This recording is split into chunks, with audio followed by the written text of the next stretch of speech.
नमस्कार, मी समीक्षा बेंडे. एडीएन बातमीपत्रात आपलं स्वागत. आजच्या दिवसभरात घडलेल्या घटनांचा आढावा आपण घेणारच आहोत. त्यापूर्वी एक नजर टाकूयात आजच्या ठळक घडामोडींवर. पूर्व मतदारसंघात शेवटच्या फेरीत अतुल सावे यांचा विजय. पश्चिम मतदारसंघातून संजय शिरसाट यांची विजयी परंपरा कायम. तर कन्नडमधून पत्नी विजयी तर पती हर्षवर्धन जाधव यांचा पराभव. जिल्ह्यातील सर्व विधानसभा मतदारसंघात महायुतीचे उमेदवार विजयी तर राज्यात देखील महायुतीची सत्ता स्थापन होणार असल्याचं स्पष्ट. आता पाहूयात सविस्तर बातम्या. औरंगाबाद पूर्व मतदारसंघामध्ये झालेल्या मतमोजणीमध्ये 24 पैकी 23 फेऱ्यांमध्ये इम्तियाज जलील हे आघाडीवर होते.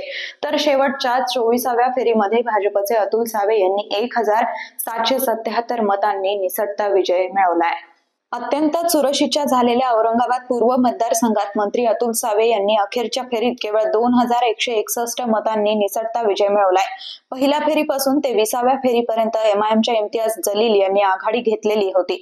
मात्र त्यानंतर सावे यांनी आघाडी तोडत विजयश्री खेचून आणला आहे. सुरुवातीच्या फेरीत जलील यांनी मोठी आघाडी घेतल्यानं सावे यांची धाकधूक वाढली होती. सावे यांनी 21व्या फेरीत 3279 मतांची आघाडी घेतली. त्यानंतर सावे यांनी लीड कमी होऊ दिली नाही. अखेरच्या फेरीत सावे यांनी 2161 मतांची आघाडी घेत विजयश्री खेचून आणला. एमआयएमच्या इम्तियाज जलील यांचा निसटता पराभव झालाय.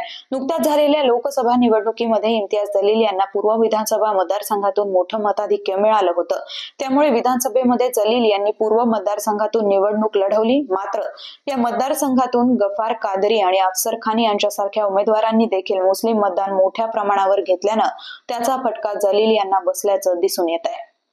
जो माझ्यावर विश्वास ठेवून जवळजवळ 92,000 मतं माझ्या पारड्यात टाकल्यामुळे अनेक लोक विरोधात काम करत असताना सुद्धा मला आज जे सगळ्यांच्या मतदारांच्या आशीर्वादाने आज मी निसटता यश मिळवलेले. पण नक्कीच यापुढे अजून काम करेन आणि जो विश्वास आज 92,000 मतदारांनी माझ्यावर टाकलेला आहे त्या विश्वासाला मी कुठेही तडा जाऊ देणार नाही आणि येणाऱ्या काळामध्ये अजून विकासाची कामं या शहरामध्ये करण्याकरता प्रयत्न करेन.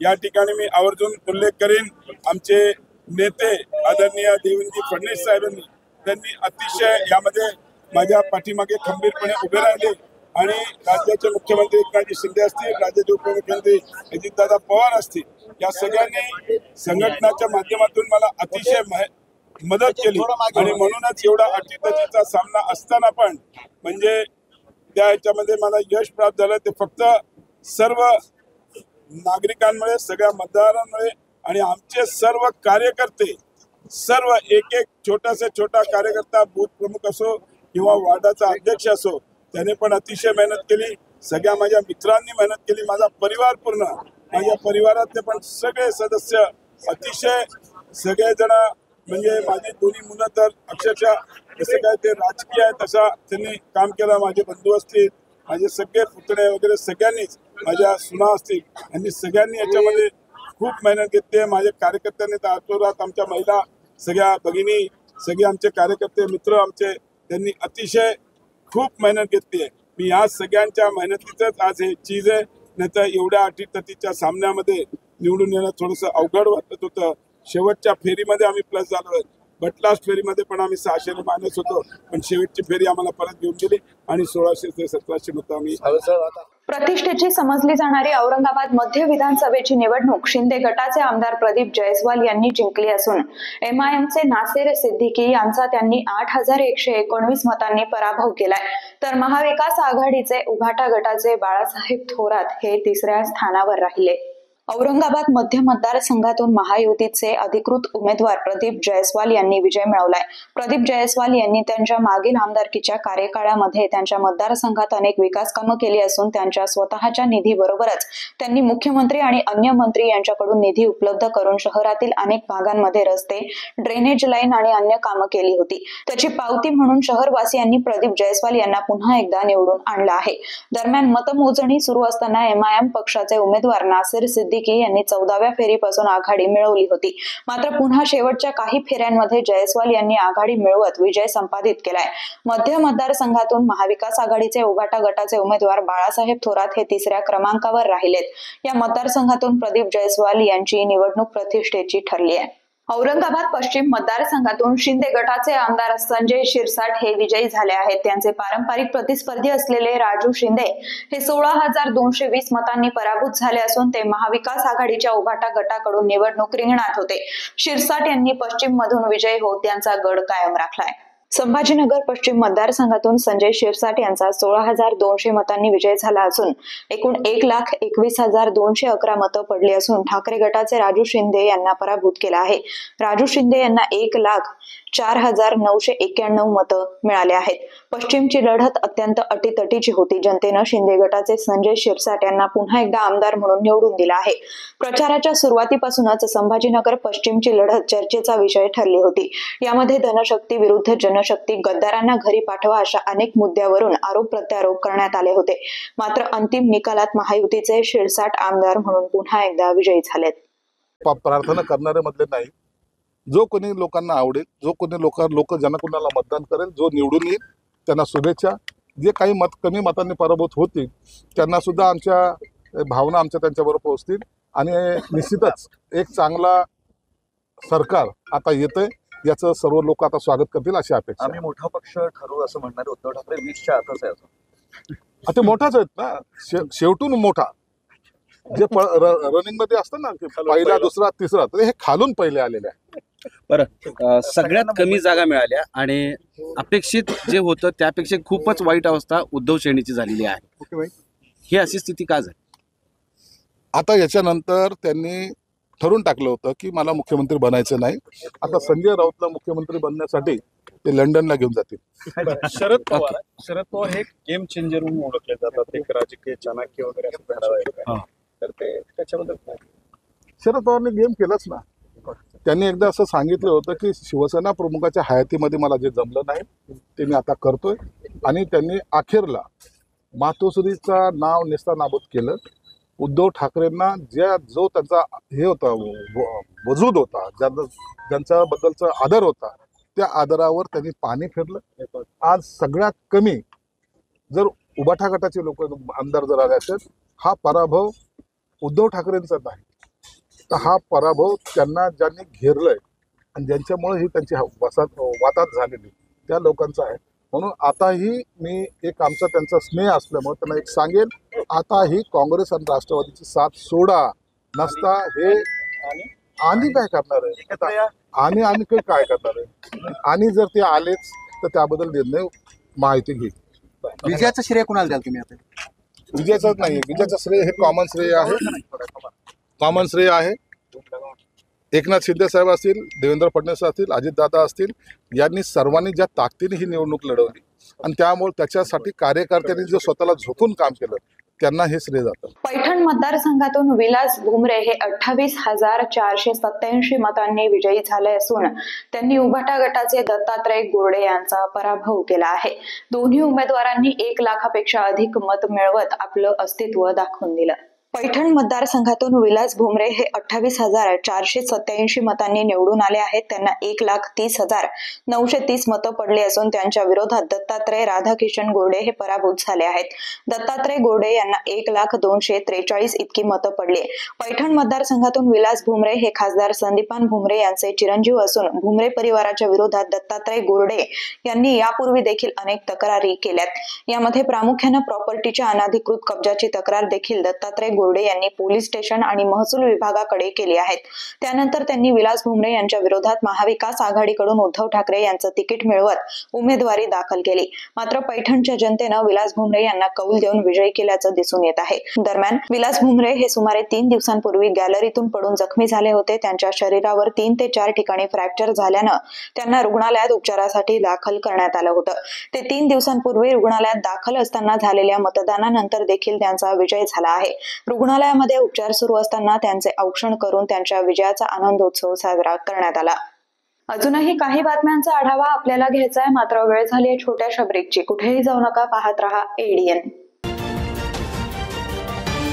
बॉस बिगेस्ट ओला सीजन सेल, खरीदिए ओला एस पूरी रेंज पर मूव OS फीचर्स, 8 साल की battery warranty, hyper charging credit और चुनिंदा कार्ड पर 25,000 तक की छूट पाएं। टॉप सर्विस के साथ 1 दिन की सर्विस गारंटी या एक अतिरिक्त S1 पाएं। जल्दी करें, सीमित अवधि का ऑफर।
मस्त मास्क पहना रे तूने।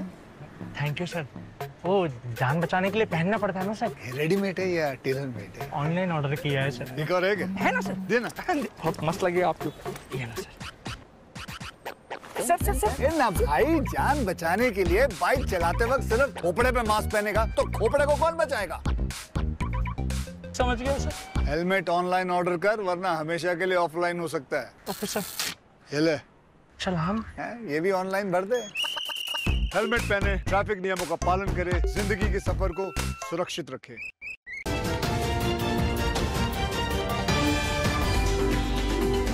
ब्रेक नंतर आपलं स्वागत.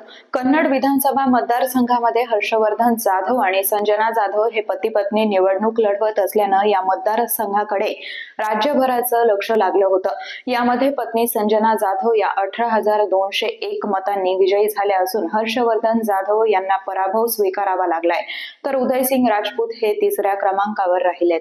कन्नड विधानसभा मतदारसंघात संजना हर्षवर्धन जाधव यांनी 18,201 मतांनी त्यांचे पती हर्षवर्धन जाधव यांचा पराभव केलाय. संजना जाधव यांना एकूण 84,492 तर हर्षवर्धन जाधव यांना 66,291 मतं मिळाली. तर उभाटा गटाचे विद्यमान आमदार उदयसिंग राजपूत यांना 46,510 मतांसह ते 3ऱ्या स्थानावर आहेत. कन्नड विधानसभा मतदारसंघ संपूर्ण महाराष्ट्रात चर्चेचा विषय ठरला होता, कारण पती विरुद्ध पत्नी अशी लढत या ठिकाणी पाहायला मिळाली आणि त्यात पत्नीचा विजय झालाय. संजना जाधव या माजी केंद्रीय मंत्री रावसाहेब दानवे यांच्या कन्या असून शिवसेना शिंदे गटाकडून त्यांना उमेदवारी देण्यात आली होती. त्यानंतर हर्षवर्धन जाधव यांनी भाजपनं माझं घर फोडलं असा आरोप केल्यानंतर जाहीर प्रचार सभेत संजना जाधव यांनी त्यांचे पती हर्षवर्धन जाधव यांच्यावर अत्याचार केल्याचं सांगून अश्रूंना भर सभेत वाट मोकळी करून दिली होती. त्याचेच फलित म्हणून कन्नडच्या कणवाळू जनतेनं संजना जाधव यांना निवडून दिल्याच्या चर्चा होत आहेत. गंगापूर खुलताबाद मतदारसंघातून विद्यमान आमदार प्रशांत बम यांनी विजयाची परंपरा कायम ठेवत आमदार सतीश चव्हाण यांचा पराभव केलाय. सतीश चव्हाण यांनी महाविकास आघाडीच्या राष्ट्रवादी काँग्रेस पक्षाकडून बम यांच्या विरोधात निवडणूक लढवली होती. त्यात बम यांची सरशी ठरली आहे. गंगापूर खुलताबाद मतदारसंघात अतिशय चुरशीच्या लढतीत भाजपचे प्रशांत बंब विजयी झाले आहेत. त्यांच्या विरोधात शरद पवार गटाच्या सतीश चव्हाण यांचं आव्हान होतं. बंब आणि चव्हाण यांच्यात सुरुवातीपासून अतिशय अटीतटीची लढत सुरू होती. कधी बंब पुढे जात होते तर कधी चव्हाण पुढे जात होते. विशेष म्हणजे सतीश चव्हाण यांना जरांगे फॅक्टरचा फायदा होईल अशी शक्यताही वर्तवली जात होती. गंगापूर मतदारसंघात भाजपचे आमदार प्रशांत बंब यांनी विजयाचा चौकार लगावलाय. त्यांनी आपले प्रतिस्पर्धी शरद पवार गटाचे सतीश चव्हाण यांचा अंतिम 27व्या फेरीत 5,909 मतांनी पराभव केलाय. हा विजय प्रशांत बंब यांच्यासाठी फार महत्वाचा होता, कारण मतदानापूर्वी जरांगे फॅक्टरमुळे त्यांचा पराभव होणार अशी शक्यता वर्तवली जात होती. पण आता शेवटच्या फेरीत त्यांनी आघाडी घेत सलग चौथा विजय मिळवलाय. वैजापूर विधानसभा मतदारसंघातून विद्यमान आमदार रमेश बोरणारे यांनी मोठ्या मताधिक्याने विजय प्राप्त केला आहे. त्यांनी महाविकास आघाडीचे उमेदवार दिनेश परदेशी यांचा पराभव केलाय. वैजापूर विधानसभा मतदारसंघातून विद्यमान आमदार रमेश बोरणारे यांनी आपला गड कायम ठेवला आहे. त्यांनी महाविकास आघाडीचे उमेदवार दिनेश परदेशी यांचा पराभव करत विजय संपादित केलाय. रमेश बोरणारे यांनी त्यांच्या आमदारकीच्या काळामध्ये वैजापूर विधानसभा क्षेत्रात केलेल्या कामाची पावती मतदारांनी त्यांना विजयी करून दिली आहे. वैजापूर विधानसभा मतदारसंघातून रमेश बोरणारे यांनी महायुती, शिवसेना, शिंदे गटाकडून निवडणूक लढवली होती. त्यांच्या प्रचारानिमित्त मुख्यमंत्री एकनाथ शिंदे आणि अन्य स्टार प्रचारक वैजापूर विधानसभा मतदारसंघात प्रचारादरम्यान आले होते. दरम्यान या मतदारसंघाकडे मुख्यमंत्री एकनाथ शिंदे यांनी देखील वैयक्तिक लक्ष दिलं होतं. या सर्व बाबी पाहता रमेश बोरणारे यांनी सहजरित्या विजय संपादित केलाय. फुलंब्री विधानसभा मतदारसंघातून अनुराधा अतुल चव्हाण यांनी मोठ्या मताधिक्याने विजय मिळवला असून त्यांनी महाविकास आघाडीचे काँग्रेस पक्षाचे उमेदवार विलास अवताडे यांचा पराभव केलाय. विधानसभेच्या फुलंब्री मतदारसंघातून अपेक्षेप्रमाणे भाजप महायुतीच्या अनुराधा चव्हाण यांनी मोठा विजय मिळवलाय. पहिल्या फेरीपासून प्रतिस्पर्धी उमेदवार काँग्रेस महाविकास आघाडीचे विलास अवताडे यांच्यावर घेतलेली आघाडी अनुराधा चव्हाण केवळ कायमच राखली नाही तर ती वाढवली आहे. शेवटच्या फेरीचा निकाल हाती आला तेव्हा भाजपच्या अनुराधा चव्हाण यांनी 32,278 मतांनी काँग्रेसच्या विलास अवताडे यांचा पराभव केलाय. भाजपचे नेते व या मतदारसंघाचे 2 टर्म आमदार राहिलेले माजी आमदार हरिभाऊ बागडे यांची राजस्थानच्या राज्यपालपदी निवड झाल्यानंतर भाजपनं अनुराधा चव्हाण यांना फुलंब्रीतून उमेदवारी दिली होती. भाजपच्या डझनभर इच्छुकांच्या गर्दीत पक्षानं अनुराधा चव्हाण यांच्यावर विश्वास दाखवत महिला चेहरा दिला होता. बागडे यांनी राखलेला हा गड त्यांच्या पश्चात भाजप आणि अनुराधा चव्हाण यांनी अखेर कायम राखलाय. सिल्लोड मतदारसंघाच्या मतमोजणी दरम्यान महाविकास आघाडीचे उभाटा गटाचे उमेदवार सुरेश बनकर हे विजयी झाल्याची अफवा पसरली होती. मात्र त्या दरम्यान पुनर्मतमोजणी करून विद्यमान आमदार अब्दुल सत्तार हे विजयी झाले असल्याची माहिती समोर येते. सिल्लोड विधानसभा मतदारसंघाची मतमोजणी राज्यभरात चर्चेचा विषय ठरली आहे. सिल्लोड मतदारसंघाच्या मतमोजणी दरम्यान महाविकास आघाडी उभाटा गटाचे उमेदवार सुरेश बनकर हे आधी विजयी झाल्याची अफवा पसरली होती. त्यानंतर फेर मतमोजणी करण्यात आली. दरम्यान या सर्व घडामोडी सुरू असताना सिल्लोड मतदारसंघाची मतमोजणी सुरू असलेल्या कार्यालयाबाहेर मोठा जमाव जमला होता. या दरम्यान शांतता व सुव्यवस्थेचा प्रश्न निर्माण झाल्यानं या ठिकाणी कलम 144 लागू करण्यात आला आहे. जमावबंदी आदेश लागू करण्यात आल्यानंतर सदर मतमोजणी प्रक्रिया संध्याकाळी उशिरा पुन्हा घेण्याचा निर्णय निवडणूक निर्णय अधिकारी यांनी घेतला. दरम्यान या सर्व घडामोडी सुरू असताना मतदारसंघाबाबत जिल्हा आणि राज्यभरात उलटसुलट चर्चा सुरू आहे. शेवटी परत एकदा एक नजर टाकूयात आजच्या ठळक घडामोडींवर. पूर्व मतदारसंघात शेवटच्या फेरीत अतुल सावे यांचा विजय. पश्चिम मतदारसंघातून संजय शिरसाट यांची विजयी परंपरा कायम. तर कन्नडमधून पत्नी विजयी तर पती हर्षवर्धन जाधव यांचा पराभव. जिल्ह्यातील सर्व विधानसभा मतदारसंघात महायुतीचे उमेदवार विजयी तर राज्यात देखील महायुतीची सत्ता स्थापन होणार असल्याचं स्पष्ट. याचबरोबर हे बातमीपत्र इथेच संपलं. पुन्हा भेटूयात पुढील बातमीपत्रात. तोपर्यंत पाहत रहा आपल्या हक्काचं बातमीपत्र ADN.